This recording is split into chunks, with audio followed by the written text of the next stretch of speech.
자, 여러분 시작하겠습니다. 우리 예상 문제집 갖고 계시죠?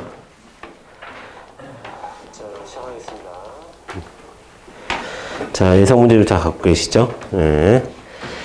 우리 지난번에 그 밖의 행정행위 해가지고 확약, 공법, 상계약 이거 다 끝냈지? 네. 그래서 오늘은 191번부터 하겠습니다. 행정법의 실효성 확보 수단 보도록 하겠습니다.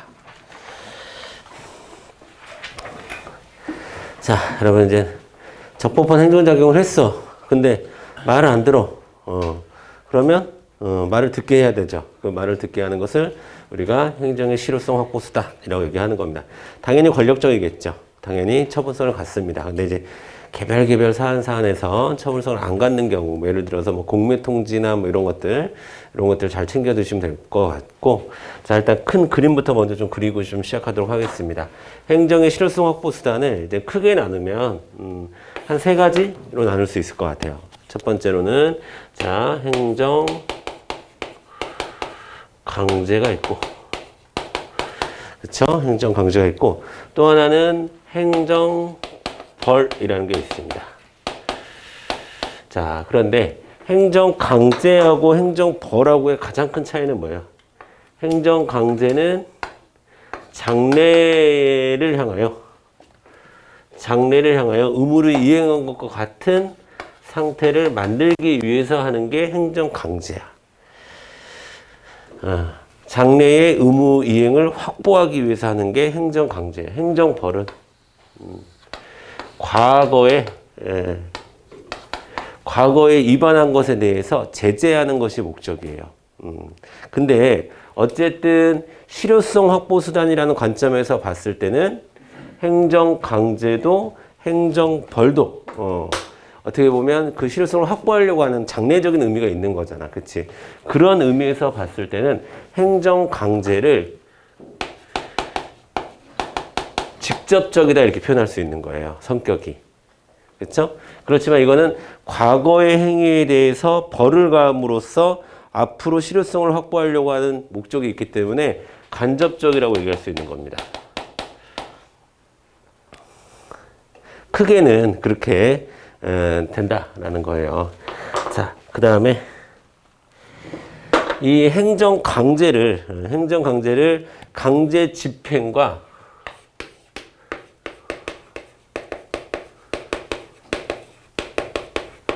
즉시 강제로 나눌 수 있습니다. 자, 강제 집행과 즉시 강제 가장 큰 차이점은 뭡니까?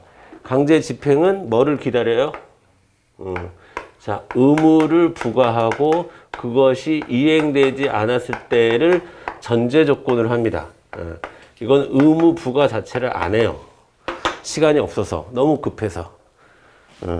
자, 이런 강제 집행에 네 가지가 또 있죠. 자, 대집행, 이행강제금,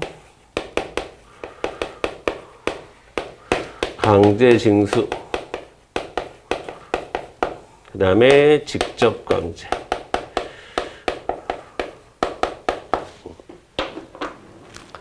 자, 대집행이라는 것은 뭐 따로 설명하진 않겠습니다. 자, 우리 문제 풀면서 보면 되겠고, 대체적 자기 의무에 대해서. 근데 여러분, 요거는 좀 알아두셔야 돼요, 요거는.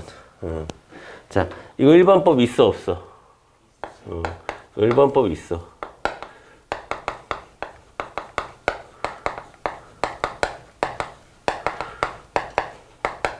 그 다음에 이행강제금 1급만법 있어요, 없어요? 없어가지고 주로 건축법이나 농지법과 같은 개별법 안에 이행강제금 조항이 들어가 있는 형태로 되는 겁니다. 자, 그 다음에 강제징수 일반법 있어요, 없어요? 있어요. 국세 기본법이라고 하면 틀려. 국세징수법이라는 게 있어요. 국세징수법이라는 일반법을 가지고 있습니다. 자, 직접강제도 일반법은 없어요. 개별법에 뭐 소방법이라든가 이런 출입국관리법이라든가 이런 개별법에 존재합니다. 자, 그 다음에 즉시강제도 마찬가지로 개별법에 존재하고요. 즉시강제하고 직접강제하고 공통점은 뭡니까? 신체나 재산에 대해서 직접적인 실력 행사가 가능하다는 거지. 근데 다만 직접 강제는 의무를 부과하고 그것이 이행되지 않았을 때 직접 신체와 재산에 해를 가하는 거고 압력을 가하는 거고 즉시 강제는 그것조차 없을 때 이렇게 구분을 하시면 되겠고요. 그 다음에 행정벌이라는 게 있어요. 행정벌.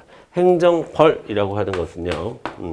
크게 두 가지로 나누죠. 행정 형벌이 있고요. 그 다음에 행정 질서벌이라는 게 있습니다.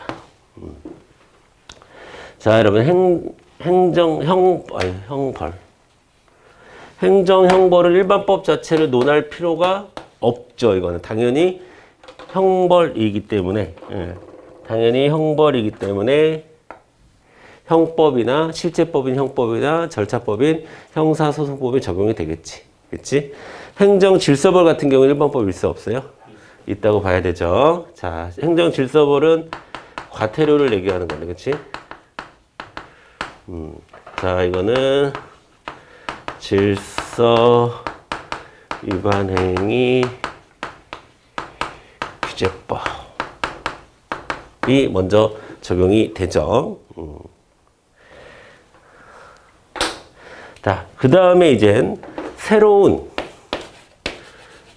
의무이행 확보수단이라는 게 있을 수 있겠습니다. 새로운 의무이행 확보수단으로서 이제 우리가 주로 배우는 게 과징금, 가산세, 가산금, 그쵸? 그 다음에 또 잘 나오진 않지만 명단을 공표한다거나 그 다음에 공급을 거부한다거나 그 다음에 관어사업을 제한한다거나 이런 짜투리 실효성 확보수단이 존재합니다. 자, 그 다음에 여러분 이 이행강제금을요 다른 말로 뭐라고 하냐면 집행벌이라고 얘기해요. 집행벌.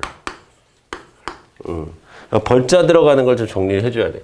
이걸 집행벌이라고 하고 그 다음에 행정벌이라는 개념이 있고 이 행정벌 안에 질서벌이라는 게 있어요. 이 세 가지 헷갈리지 말고 그 다음에 또는 이 행정형벌을 일반 권력관계하고 특수권력관계하고 나눠서 이야기하는 경우도 있습니다. 그래서 일반 권력관계에서 그냥 행정형벌은 그냥 형벌이라고 얘기하는데 특수권력관계에서의 행정형벌을 우리가 뭐라고 얘기하냐면 징계벌 이렇게도 얘기합니다.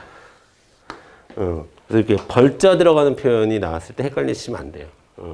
각각이 뭘 얘기하는지 정확하게 정리를 하고 계셔야 된다. 라고 보고 나머지는 우리가 문제를 풀면서 보도록 하겠습니다. 자, 191번 보도록 할게요. 191번. 자, 농지법은 농지 처분 명령에 대한 이행강제금 부과 처분을 가지고 있는데요. 가지고 있어요. 근데 자, 농지법은 특별히 좀 중요합니다. 이행강제금 파트에서. 왜냐하면 농지법에서 이행강제금을 부과했는데 거기에 대해서 불복했을 때는 항고소송의 방식이 아니라 비송사건 절차법에 따른 과태료 재판의 준한 재판을 받게 됩니다. 그러니까 중요한 거는 과태료 재판에 준한다 이게 중요한 게 아니에요. 그거는 이제 그냥 준한다라는 것을 알려주는 거고 핵심은 항고소송으로 가지 않고 비송사건 절차법. 그러니까 비송사건 절차법이라고 하는 것은 특수하게 해당 법률 위반에 대해서는 소송을 통하지 않고 그렇죠? 통하지 않고 별도의 절차를 거치겠다라는 게 비송사건 절차법이에요. 그래서 이행강제금, 농지법상 이행강제금은 비송사건 절차법이다. 이건 알아두셔야 되고 우리 시험에서도 나오는 선지다라고 보시면 되겠습니다. 그러니까 1번은 맞는 선지죠. 그 다음에 2번 선지 보도록 하겠습니다. 자, 강제집행. 지금 요게 시험 문제, 여기에서 시험 문제를 내고 있는데, 자, 강제집행은 일종의 자력구제의 체계이므로 민사소송에서는 달리 집행권한이 필요 없이 자력집행할 수 있다. 이거는 근데 사실 몰라도 되는 건데 사실. 여러분 근데 일단 기본적으로 이렇게 여러분 행정의 실손확보 수단을 사용하기 위해서는 법적 근거 필요합니까? 필요하지 않습니까? 기본적으로는 필요합니다. 권력적이고 강제적이기 때문에 기본적으로 필요해. 그럼 요 법적 근거만 있으면 따로 그것을 집행하기 위한 권한이 필요하냐? 그렇진 않다라는 거야. 민사 같은 경우에는 법을 어겼다 하더라도 또 그것을 집행하기 위해서는 또 다른 그 뭐 강제 집행 민사 소송에서 법원에서 강제 집행이라든가 이런 또 다른 그게 있어야 되거든요. 위반이라는 것만 가지고 할 수 있는 게 아니거든. 근데 이거는 이런 법이 있잖아. 행정 같은 경우에 이런 법이 있으니까 이 법이 이제 별도의 법적 근거를 가지고 있다고 한다면 별도의 이것을 집행하기 위한 권한은 따로 필요하지 않다라는 얘기예요. 근데 지금 말이 좀 헷갈려요. 그렇죠? 3번 예외적으로 국민의 사법상의 권리를 실현시키기 위해서도 행정상 강제 집행이 사용될 수 있다라고 했는데 X입니다. 정답 3번입니다. 여러분 행정상 강제 집행은 자 공법상의 의무, 특히 행정법상의 의무를 불이행했을 때 행정법상의 의무를 불이행했을 때 할 수 있는 게 강제 집행이지 사법상의 권리를 실현시켜 주지는 않습니다. 이거는 명확하게 구분을 하셔야 돼요. 자, 그래서 3번 틀렸고 4번 대집행은 대체적 자기임의 불이행에 대한 강제 수단으로서 현재 공법상 금전급부 의무를 제외한 행정상 의무 위반에 대해서 일반적으로 강제 수단으로서는 대집행이 원칙이다라고 했는데 이것도 약간 애매한 문장입니다. 애매한 문장이에요. 대집행이 원칙이다라고 하기에는 대집행 자체가 갖고 있는 보충성의 성격이 있기 때문에 이렇게 얘기할 수 있나? 라는 좀 것도 좀 있기도 하고 그 다음에 여기서 얘기하는 공법상 금전급부 의무는 뭡니까? 강제징수를 얘기하는 거지. 강제징수. 그러니까 강제징수를 할 수 있는 거 말고는 이행강제금, 대집행, 집행강, 직접강제 요 세 가지 중에서 대집행을 하는 것이 원칙이다. 특히나 대체적 자기 의무에 관해서는. 근데 뭐 다른 거는 직접강제나 이행강제금 같은 경우에는 대체적 자기 의무만을 대상으로 하진 않거든요. 그런 의미에서는 대체적 자기 의무에 딱 걸리는 것은 대집행밖에 없다라고는 하지만 이게 근데 선지가 약간 애매하다고 제가 말씀을 드리는 것은 그렇다고 이행강제금을 할래 대집행을 할래 할 때 원칙적으로 대집행을 해야 되는 건 아니에요. 왜냐하면 또 대집행은 원상회복이 불가능하다는 점이 굉장히 중요하거든요. 그래서 이게 다른 걸로 할 수 있으면 다른 걸로 하는 게 원칙입니다. 그게 대집행이 갖고 있는 보충성이에요. 그래서 4번 선지는 제가 봐도 좀 애매하다. 그래서 여러분들은 191번에서 1번 선지하고 3번 선지를 잘 챙겨주시면 될 것 같고 2번, 4번은 그렇게 뭐 공들일 필요는 없다라고 좀 말씀을 좀 드릴게요. 자, 그 다음에 192번 보겠습니다. 1번 보겠습니다. 자, 1번. 농지법, 이게 62조, 아까 제가 말씀드린 62조입니다. 그래서 이행강제금 부과처분의 불복 절차를 분명하게 규정하고 있으므로, 맞아요. 비송사건 절차법으로 한다라고 분명하게 규제하고 있기 때문에 다른 불복 절차, 즉, 항고소송과 같은 다른 불복 절차를 허용할 수 없습니다. 맞아요. 자, 2번 보겠습니다. 행정상 강제 집행에 관한 일반법으로는 일반법으로는 두 개가 있죠, 여러분. 행정상 강제 집행에 걸리는 일반법은 두 개가 있는 거죠. 그런데 국세기본법이 아니라 국세징수법이라고 아까 말씀드렸습니다. 그래서 2번은 틀렸습니다. 자, 3번. 의무자의 신체 재산의 실력을 가함으로써 장래를 향하여, 중요한 말입니다. 장래를 향하여, 그러니까 과거의 의무 위반에 대한 제재의 성격을 갖는 것이 아니라 장래를 향하여 그 의무를 이행시키거나 이행이 있는 것과 같은 상태를 실현시키는 작용이다. 이것을 좀 직접적으로 하는 건 이 네 가지 중에서 이제 직접 강제에 해당하는 거고, 이것을 대신하는 것은 대집행에 해당하는 거고, 이것을 돈을 부과함으로써 심리적 압박을 가하는 것은 이행강제금이라고 하는 거예요. 자, 그러면 여러분, 제가 아까 행정강제는 직접적인 성격을 갖고 있다고 했는데, 이것도 당연히 직접적인 성격을 갖고 있겠죠. 상대적으로 요 네 가지 중에서 그런데, 요 이행강제금의 경우에는 간접적 성격도 있습니다. 그러니까 제가 아까 심리적 압박 그랬는데, 그것을 간접적이라고 해석을 하기도 해요. 직접적으로 불법 원축물을 시정명령을 내리면, 그거를 이행강제금을 부과한다는 것은 불법 건축물을 부시는 건 아니잖아, 직접적으로. 그치? 예, 돈을 내서 스스로 부시게끔 만드는 거기 때문에, 약간 요 중에서는 간접적이다. 이렇게 또 성격을 갖습니다. 자, 그 다음에 4번. 민사소송에서와는 달리 집행권은 아까 얘기했죠. 예. 자, 193번으로 넘어가겠습니다. 자, 1차 계고 후, 2차 계고 시, 2차 계고로부터 불복 기간을 계산해서 2차 계고는 처분성 있어요, 없어요? 없습니다. 이렇게 반복된 처분에 대해서는 반복된 계고 처분성 없습니다. 1차만 처분성이 있고. 그럼 2차에서부터는 어떤 성격을 갖고 있다라고 우리 판례는 얘기하고 있습니까? 연기 통지 불가하다. 내라, 철거해라. 또 한 번 철거해. 이렇게 얘기하는 거예요. 철거해라. 철거 안 하면 대집행할지도 모르겠다. 대집행하겠다. 그래 놓고서 또 한 번 대집행하겠다. 그거는 철거의 기회를 주는 것에 불과하다라는 거예요. 아시겠죠? 자, 그러니까 1번 틀렸죠. 취소 소송을 제기할 수 없습니다. 2차에 대해서는. 3번, 니은번 대집행의 개별적인 법률의 근거가 요구되지 않지만 개별적인 법률의 근거가 요구돼요. 엄청나게 침입적인 거기 때문에 법적 근거는 필요하다. 자, 비용납부 명령은 그리고 여러분, 비용납부 명령은, 행정행위의 성격상 통지라고 볼 수 없고요. 하명이라고 볼 수 있습니다. 하명. 급부하명이라고 할 수 있습니다. 급부하명. 돈 내놔라 이거 아니겠습니까? 내가 너 대신 돈을 썼으니까, 돈 내놔라 하는 거기 때문에 급부하명입니다. 이것도 틀렸고. 자, 그 다음에 디귿번.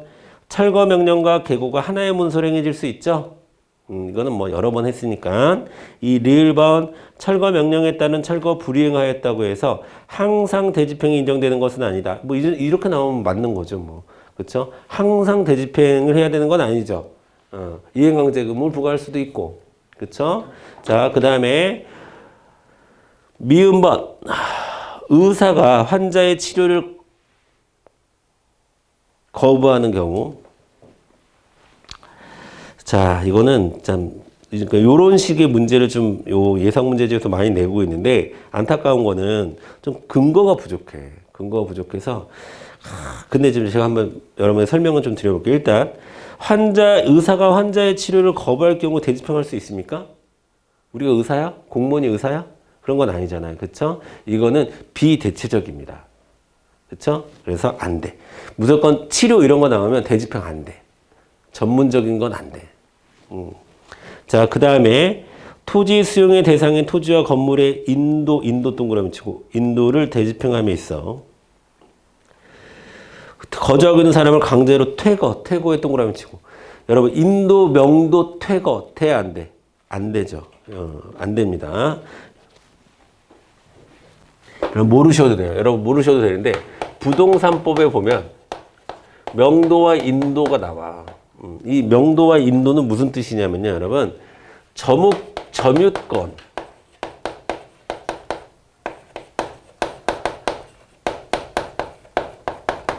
점유권을 넘기는 행위를 우리가 명도, 인도라고 얘기합니다. 똑같은 말이에요. 똑같은 말. 그리고 명도보다는 인도라는 말을 일반적으로 쓰죠. 그런데 부동산 안으로 들어가잖아? 그러면 가옥이나 건축물에 대해서는 명도라는 표현을 많이 쓰고 토지에 대해서는 인도라는 표현을 써요. 근데 이제 그래서 그냥 이걸 같이 써버리거나 그냥 인도라고 얘기를 하는 거예요. 아시겠죠? 그래서 퇴거는 알죠? 나가는 걸 퇴거라고 하는 거니까 퇴거는 설명할 필요 없을 것 같고 어쨌든 우리는 그러면 명도, 인도, 퇴거 안 된다 이렇게 기억하시면 되겠죠? 대집행 안 된다. 자, 그 다음에 세 번째로 나온 게 전염병 예방주사를 맞지 아니할 경우. 자, 여러분 이거 대신 맞아줄 수 있나요? 대신 맞아줄 수 없지? 비대체적입니다. 자, 불법으로 개관한 살림을 원상개복 명령을 했는데 이걸 안 지켰어. 여러분, 대집행의 명령은 크게 두 가지야, 항상. 철거 명령 아니면 원상회복 명령이야. 아시겠죠? 원상회복 명령을 안 지켰어. 그러면 개관한 살림을 원상회복을 대신할 수 있나요? 대신할 수 있습니다. 이거 대체적 자기 의무에 해당하는 것으로 요거 맞습니다. 요거는 대집행을 할 수 있어요.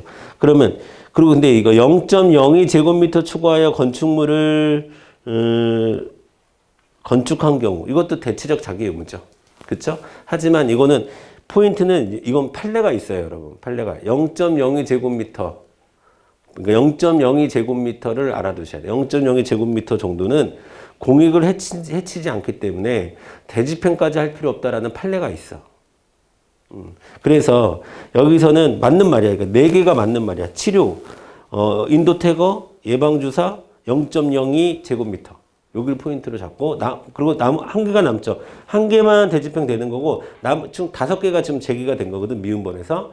5개 중에서 4개는 안 되는 거예요, 대집행.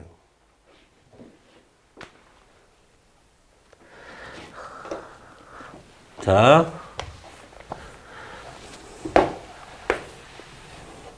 자, 일단, 대집행을 하기 위해서는 공법상 대체적 자기 의무를 위반해야 되는 거죠. 그 다음에 두 번째, 중대한 공익상의 사유가 있어야 합니다. 대집행을 하기 위해서는. 그 다음에 다른 수단이 없어야 합니다. 자, 이걸 우리가 다른 말로 보충성이라고 얘기하죠. 자, 그리고 이 두 가지를 우리가 뭐라고 얘기할 수도 있어요?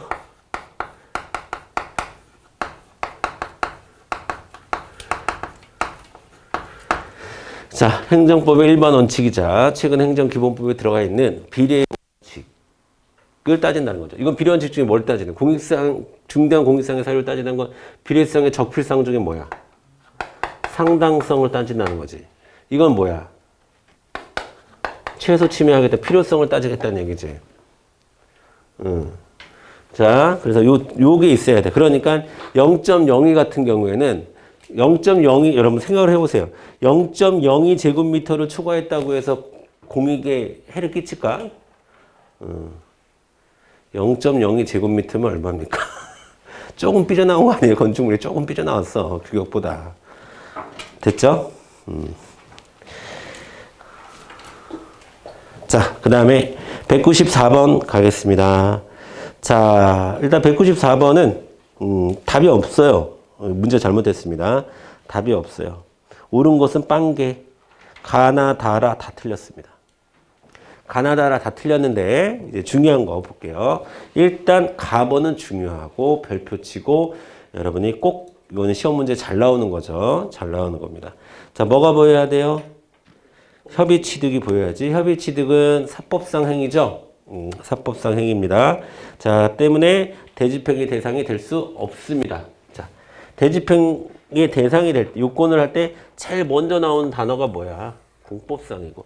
아까 제가 이건 대집행뿐만이 아니라 강제집행 자체가 공법 관계에서 의무 불이행이 있을 때를 하는 거예요. 아시겠죠? 그러니까 협의 취득 같은 경우에는 대집행 대상이 될 수 없다.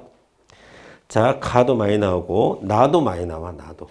나도. 자, 여러분 장례식장 사용 중지 의무 보여야 되죠. 여러분 장례식장 사용 중지 의무는 제가 수업 시간에 대집행을 설명할 때도 주로 사용하는 개념이에요. 왜냐하면 이게 대표적인 비대체적 자기 의무야. 비대체적 부작위 의무예요. 비대체적 부작위 의무. 누가 대신해 줄 수도 있는 것도 아니고 사용 중지는 뭔가를 하지 말라는 거지 하라는 얘기는 아니잖아. 그쵸? 장례식장 사용 중지 의무. 이게 대표적인 판례입니다. 자, 그래서 알아두셔야 되고. 비대체적 부작위 의무다. 대표적인. 대집행 대상이 될 수 없습니다. 그 다음에 다에서는 뭐가 보여야 돼요, 여러분? 인도, 그치? 토지는 인도라는 표현을 많이 쓴다 그랬지? 토지의 인도 의무는 자 대집행 대상이 되지 않는다. 그 다음에 원상회복을 위해서 실시하는 지상물 철거 의무, 원상회복 명령, 철거 명령 거의 대집행 대상 됩니다. 돼요. 그래서 지금 다 틀렸습니다. 마지막 거는 된다. 근데 자 라는 사실 별로 중요하지 않고요. 여러분 가나 다 요 세 가지는 알고 계셔야 돼요. 대집행 대상이 되지 않는다. 자 195번 가겠습니다. 1번 공유재산 점유자가 그 공유재산에 관해서 대부계약 외에 쭈루루 뭐 어쨌든 했는데 대부계약이 이제 해제가 됐어요. 해지가 됐어. 그럼 그 점유자는 거기를 계속 점유하고 있으면 안 되죠. 자, 그 얘기예요. 뭐 너무 쉬운 얘기예요.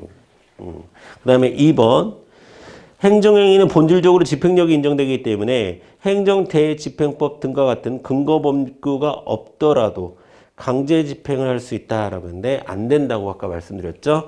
법적 근거는 있어야 됩니다. 법적 근거는 있어야 돼요. 자, 정답 2번. 3번.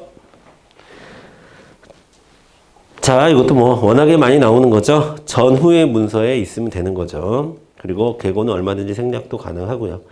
자, 그러니까 반드시 철거명령서나 대집행 계고서에 의해서만 특정되어야 되는 것은 아닙니다. 통지서 바로 나가도 돼요. 자, 그 다음에 4번. 여러분, 계고 처분에 대해서 법원이 심사할 수 있나요? 즉, 계고 처분은 처분성이 있나요? 있지. 그치? 개통실비 다 독자적으로 처분성 있어요. 개통실비 사이에는 하자도 승계되고, 자, 됐죠. 그리고 한 장의 문서 동시에 할 수 있다. 근데 여기서 중요한 건 처분성 있냐? 처분성 있다. 자, 196번 내려가도 되겠지. 196번. 농지법 조문입니다. 농지법 조문이에요. 자, 농지법에 보니까 맨 밑에서 두 번째 줄.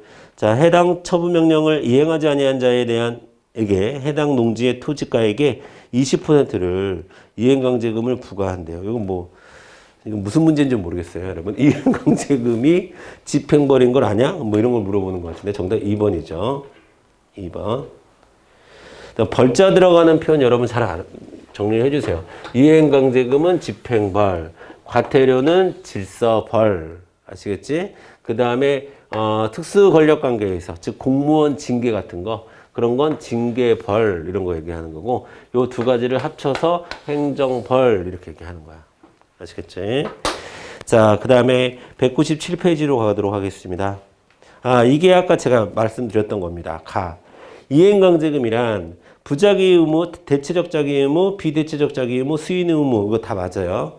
자, 이행강제금 다 된다는 거야. 그러니까 자, 이행하지 않는 경우에 장래를 향하여 의무 이행을 자 직접적으로라는 표현이 이행강제금이 물론 강제집행이긴 하지만 물론 행정강제이긴 하지만 직접적이라는 표현을 이 네 가지에서 쓰기에는 상대적으로 좀 그렇다.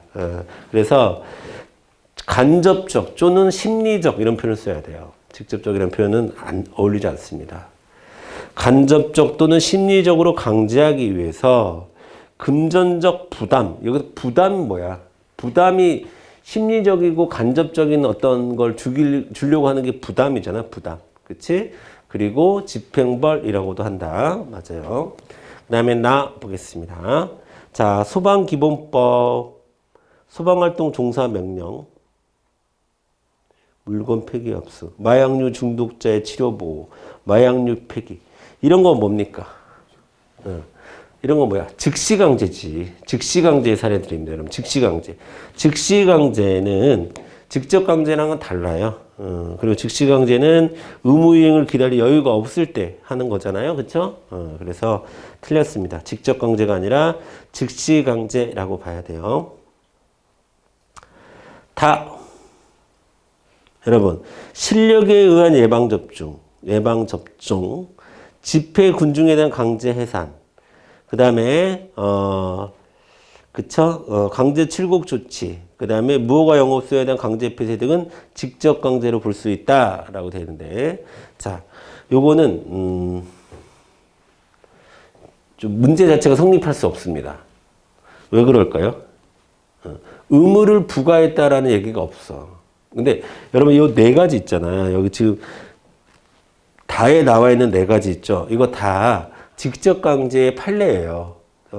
그래서 판례를 공부하신 분들은 아 이거 직접 강제 맞는데 이렇게 하실 수 있어요. 뭐 그러면 돼요. 근데 이걸 문제로 내려면 그냥 강제 해산한 건지 아니면 해산 명령을 하고 강제 해산을 한 건지 이거는 구분을 해서 문제를 내줘야 돼. 안 그러면 문제가 성립이 안 돼. 왜냐하면 재산과 재산과 신체의 실력을 가한다는 것은 직접 강제도 될 수 있고 즉시 강제도 될 수 있거든. 근데 지금 여기서는 뭔가 의무를 부과했고 그것을 불이행해서 강제 해산하고 강제 출국 조치를 한다 이런 느낌의 말들이 없어요. 근데 이걸 단독으로 냈으면 아마 있을 거야. 판례로 냈으면 있을 텐데 그래서 이건 약간 좀 애매한 문제입니다, 여러분. 그냥 여러분들이 아 이런 것들이 직접 강제 사례구나 이 정도로만 좀 챙겨주세요. 근데 문제만 두고 보면 의무 부과와 의무를 불이행해서 냈다라는 이 절차가 없이는 직접 강제라고 보기에는 좀 그렇다. 자, 그 다음에 라 보겠습니다. 라. 예, 라는 좀 알아두세요. 예, 라. 여러분 사회보호법에 따른 옛날에 이제 사회보호법, 보호관찰 뭐 이런 건데 그런 거 할 때 동행보호 규정은 사전영장주의에 반한다고 볼 수 없다라고 판례가 있어요. 없다. 그 다음에 마 보겠습니다. 마.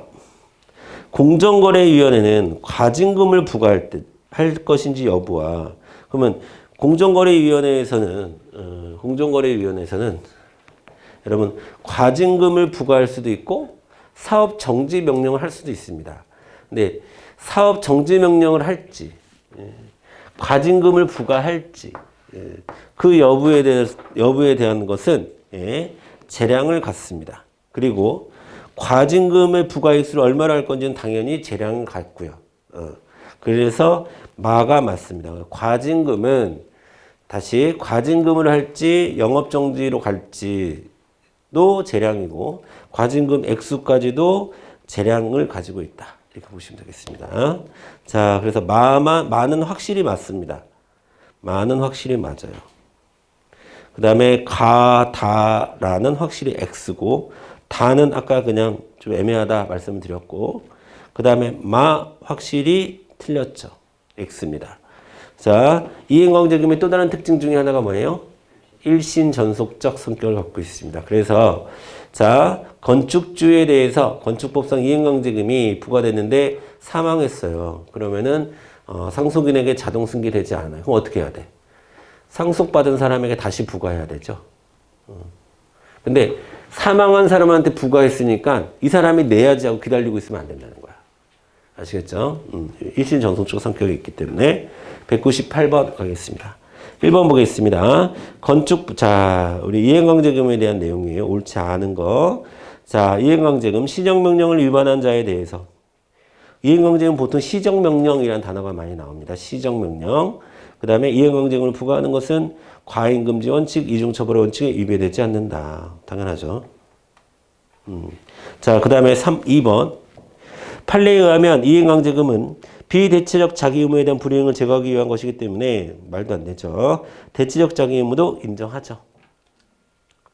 대체적 자기 의무에 대해서도 인정합니다. 그래서 선택적으로 사용할 수 있고 그 다음에 3번 허가권자는 이행강제금 부과 처분을 받은 자가 이행강제금을 납부기한까지 내지 아니하면 자 지방세 체납 처분의 예의에 따라 징수한다라고 되는데 그것도 별표 쳐주세요. 이거 중요한 문서입니다. 중요한.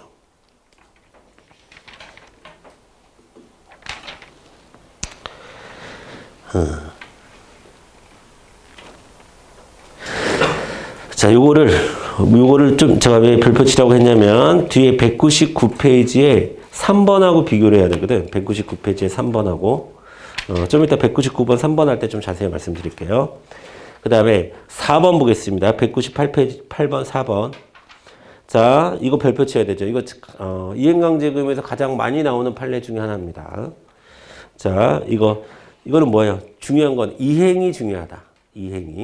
이행을 했으면 지금 여기 이제 이행을 했잖아. 근데 기간은 지났지. 규정된 기간을 지났지만 이행은 했어요. 그러면 강제금 부과할 수 없습니다. 이행이 기준입니다. 요거 잘 나오는 거예요. 아주 잘 나오는 겁니다. 자, 그 다음에 199번 가겠습니다. 자, 그러니까 1번처럼 대체적 자기 의무 위반에 대해서는 선택 활용할 수 있죠. 그 다음에 2번 보겠습니다. 시정명령을 받은 의무자가 시정명령의 취지에 부합하는 의무를 이행하기 위한 정당한 방법으로 행정청에 신청 또는 신고를 했으나 행정청이 위법하게 이를 거부 반려함으로써 그 처분이 취소되는 경우라도 자, 시정명령의 불이행을 이유로 이행강제금을 부과할 수 있다라고 했는데 자, 이건 뭔 얘기예요, 여러분? 지금 시정명령을 받긴 받았으나 그 시정명령에 대해서 시정명령의 취지에 부합하는 의무를 이행하기 위한 어떤 신청 또는 신고를 했는데 이행을 하려고 한 거야, 안 하려고 한 거야? 이행을 하려고 했어. 근데 그거를 정당한 방법으로 했는데 그거를 위법하게 행정작용이 위법했다는 얘기예요. 위법하게 거부 또는 반려했어. 그래서 취소된 경우라고 한다면 이행할 수 있는 시간과 기회가 주어진 겁니까? 주어지지 않은 겁니까? 주어지지 않은 거죠. 그런 경우 이행강제금 부과할 수 없다가 돼야 됩니다. 다시 이건 무슨 판례냐면 시정명령을 받고 이행을 하려고 노력을 했으나 그 노력이 행정청의 위법한 행위로 인해서 막혔던 거예요. 그런 것에 대해서 이행강제금 부과하는 것은 안 된다라는 얘기입니다.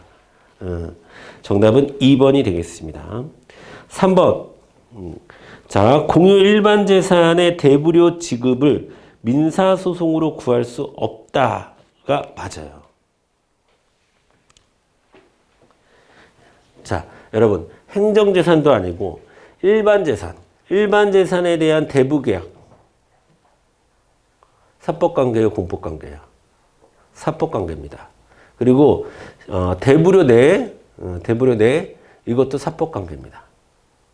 그렇지만 대부료를 안 내서 그것을 징수하는 과정 있죠. 거기서부터 성격이 좀 달라져요. 왜냐하면 이건 어쨌든 한쪽 당사자가 행정주체잖아. 한쪽 당사자가 행정주체이기 때문에 아무리 빌려주고 그 빌려줬으니까 돈 줘라고 하는 과정은 사법관계, 대등한관계에서 사법관계에서 이루어지지만 이것을 징수할 때는 우월적지위에서 징수를 해버립니다. 그거를 뭐라고 표현하느냐면 지방세 체납 처분의 예에 따라 징수한다 그렇게 얘기합니다. 그러면 일반 재산의 대부료 지급을 안 냈어. 대부료 지급을 안 해. 그러면 그걸 걷어가야 되지. 그 걷어가는 방식이 어떻게 걷어간다고? 지방세 체납 처분의 예에 따라 징수한다. 앞에 것도 똑같은 거예요. 자, 이행강제금을 납부기한까지 안 냈어? 근데 이행강제금을 부과하고 하는 것 자체가 공법관계니까 이거는 별로 어렵지 않을 거야. 지방세 체납의 예에 따라서 한다는 것이. 근데 뒤에서 이 일반 재산에 대한 대부료까지도 대부료 징수도 강제적인 방식으로 한다는 겁니다. 그거를 여러분 헷갈리시면 안 돼요. 그냥 일반 재산, 대부료, 민사소송 오케이 이러면 안 된다니까 시험에서. 징수, 여기서는 또 지급, 민사소송으로 구하면, 그러니까 지급을 구한다는 거는 부과한다는 거랑 다른 개념이에요. 부과한다는 것은 너 지금 대부료가 이만큼이다 라고 알려주는 거에 불과하고 내라라고 얘기하는 거고, 지급을 구한다는 것은 가져가겠다는 뜻이야. 그거는 민사소송으로 하면 안 돼. 왜? 지방세 체납 처분이라고 하는 공적 시스템이 있어요. 그럼 그걸 이용해야 돼요. 이거 헷갈리시면 안 돼요. 뭔 말인지 알겠지? 자, 그래서 3번이 맞는 얘기입니다. 없다가 맞는 얘기예요. 민사소송을 하면 안 돼. 지방세 체납 처분의 예에 따라 징수해버리면 되는 거예요. 권력이 있으면 권력을 사용해야 됩니다. 자, 그 다음에 4번, 4번은 계속적으로 나오는 거고요. 자, 그 다음에 5번. 도시공원 시설인 매점. 이거 매점도 이거 시험에 잘 나오는 거고, 아까 제가 명도, 인도, 퇴거 안 된다라는 게 다 이 매점 판례입니다. 그쵸? 자, 여기서 여러분, 근데 이거를 이렇게 써놨어. 도시공원 시설인 매점에 대해서 점유자의 점유를 배제하고, 두 글자로 퇴거입니다. 퇴거. 점유를 이전받는 것. 두 글자로 인도 또는 명도인을 얘기하는 거야. 대집행의 대상이 아니다. 그러니까 우리처럼 저처럼 여러분 명도, 인도, 퇴거 나오면 대집행 안 돼. 이렇게 얘기하는 강사가 있으니까 이런 식으로 문제 될 수도 있어. 속으면 안 되지. 속으면 안 돼. 이 정도로 속으면 안 되죠. 그렇죠? 그냥 풀어 쓴 거에 불과한 겁니다. 아시겠죠? 자, 200번 가겠습니다. 의무이행 확보 수단에 대한 다음의 설명 중 타당하지 않은 것은 이라고 되어 있는데 똑같은 겁니다. 지금 그 199번의 5번 판례랑 똑같은 거죠. 매점 판례. 자, 퇴거 이런 거 대집행 대상 대증이 안 와요. 자, 그다음에 2번 하편 유수 인용 허가 신청. 자, 제가 그래갖고 어저께 저도 사실 몰라서 하천 유수 인용이 뭐지? 하천 유수 인용 허가가 뭐지? 라고 해서 찾아봤더니 이거는 하천에 보면은 하천 주변에 땅이 있잖아. 그걸 하천 부지라고 한다고. 그럼 하천 부지 점용 허가래. 지금 이름이 바뀌었어. 하천 부지 점용 허가. 하천 유수 인용. 말이 어려워. 유수 인용 한자로 찾아봤더니 물이 흘러간다는 얘기인데, 그러니까 물이 흘러가는 땅을 얘기하는 것 같아. 하천 부지 점용 허가랑 똑같은 말이야. 하천 부지 점용 허가라는 말이랑 똑같은 거야. 자, 가 불어댔어. 그러니까 하천 부지를 점용하겠다고 허가 신청을 했는데 그게 불어댔어. 그러면 하천 부지 점용 행위를 중단할 것과 그 다음에 불이행할 경우 행정 대집행에 의해서 대집행하겠다는 내용의 계고처분은 대집행의 대상이 될 수 없는 부작위 의무에 대한 것으로 그 자체로 위법하다라는 거죠. 그러니까 하천을 점용하지 말아라 이렇게 되는 거잖아. 이해되시죠? 하천을 점용하지 말. 왜냐하면 그게 지금 불어가 됐으니까 요게 불어가 됐잖아. 그럼 얘가 해야 될 얘한테 남겨진 의무는 뭐야? 점용하지 말아라라고 하는 부작위 의무가 남는 거잖아요. 그렇죠? 그렇기 때문에 대집행의 대상이 되지 않는다라고 얘기를 한 거예요. 이해되시죠? 그 다음에 3번. 3번도 여러분 뭐 가끔 나오는 거니까 알아두시고 보통 이제 대집행은 그러니까 이행강제금 같은 경우에 자 구제명 노동위원회가 이렇게 결정을 내려서 임금을 지급하라라고 했는데 계속 임금을 지급하지 않는 사용자들이 꽤 돼요. 그런 사람들한테 그 사람들이 왜 안 주겠어요, 여러분? 돈이 아까워서 안 주겠지.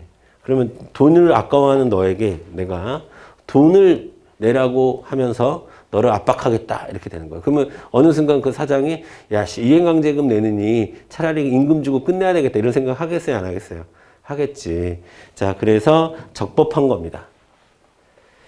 그래서 3번이 틀렸습니다. 적법하다가 맞아요. 적법하다. 자, 4번. 자, 쭈루루. 자, 임의적 감경 사유가 있습니다. 임의적 감경 사유라는 것은 꼭 감경을 해야 된다는 얘기는 아닙니다. 해도 되고 안 해도 된다라는 얘기인데, 그러니까 여기서 여러분, 임의적이라는 말을 행정청에다 쓰는 것은, 임의적, 선택적, 다 무슨 말이에요, 이거? 재량이란 얘기예요. 재량이란 말이 다 임의적이고 선택적이라는 말이야. 그쵸? 재량은, 우리가 재량 공부할 때 기속은 당연히 해야 되는 거고, 재량은 선택권이 주어지는 거잖아, 행정청에. 자, 그러면 재량이란 얘기야. 재량이란 얘기. 지금. 임의적 감경 사유가 존재한다는 것은 감경 여부에 대해서 재량이란 얘기예요. 그쵸? 그러면 재량에 대해서 우리가 강경을 안 했다고 해서 문제될 건 없는데 재량을 행사하지 않은 것은 문제가 되죠. 그래서 여기서 중요한 표현은 이겁니다. 이를 전혀 고려하지 않거나 감경사유에 해당하지 않는다고 오인한 경우 이거는 재량의 일탈남용이다. 남용하여 위법한 처분이다. 우리 그렇게 공부했잖아. 재량 공부할 때. 그치? 재량을 아예 행사하지 않거나 재량을 행사할 수 그러니까 감경을 못한다고 오인한 것도 재량을 행사하지 않았다는 거야. 아예. 재량이라는 것은 구체적 타당성을 고려라는 건데 고려 자체를 안 했다는 거고 그거는 재량의 일탈남용입니다. 위법한 거예요. 임의적인데 뭐 그럴 수도 있지 이렇게 가면 안 된다는 거예요. 요 표현이 중요한 거예요. 이를 전혀 고려하지 않고 이런 표현이 중요한 겁니다. 자, 여기까지 하고 잠깐 쉬었다가 201번부터 하도록 하겠습니다. 오늘은 여러분 이거 끝냅니다. 이거 끝낼 거예요. 이거 실효성 확보성까지만 하면 예상 문제집 끝내고 그 다음에 오늘 뭐 문제 하나 풀어보고요. 전체에 있는 문제 하나 풀어보고 그 다음에 이제 다음 주서부터는 계속해서 모의고사나 기출강의독이나 이런 식으로 해서 마무리 정리하는 거 지방직 때까지 계속 월요일 4교시는 아침 4교시는 행정법 마무리한다. 그리고 저랑 같이 그냥 따로 여러분이 공부할 시간에 저랑 같이 훈련한다 이렇게 생각하시고 마무리 정리한다 편하게 생각하시면 될 것 같고 일단 오늘 이거 진도는 이거는 오늘 끝내도록 하겠습니다. 그래서 시간이 약간 1시간 정도 남을 것 같아요. 1시간 정도 나오면 우리 안 풀어봤던 소방직 문제 한 세트 한번 같이 풀어보고 그 다음에 다음 주부터는 모의고사하고 그 다음에 또 기출문제 묶어서 푸는 기출강의독하고 이런 거 훈련하는 시간으로 보시면 되겠습니다. 예, 잠깐 쉬었다 가겠습니다.